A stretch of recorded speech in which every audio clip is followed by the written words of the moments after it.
বাসতলির হাসান। হাসান না? জি হাসান। কয়দিন আজকে? আজকে 4 দিন। রাস্তায় প্রথম দিন। হ্যাঁ। হ্যাঁ চলো। আজিগণ শাহপুর শাহপুর নিমসারের রোডে, নিমসার টু শাহ কোন আদমসার। আদমশাহ। হ্যাঁ চলো দিয়ে ডালা দাও পাঁচের পিস বারো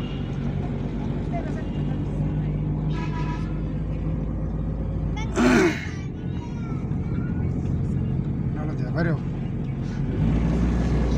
আমার চিন্তা লাগেনি, ভয় লাগেনি? না ভয় লাগে না। সাইও ভয় তো আছে, একটু একটু স্বীকার করবো না। সাইয়া চলো সুন্দর করে। হ্যাঁ যাও।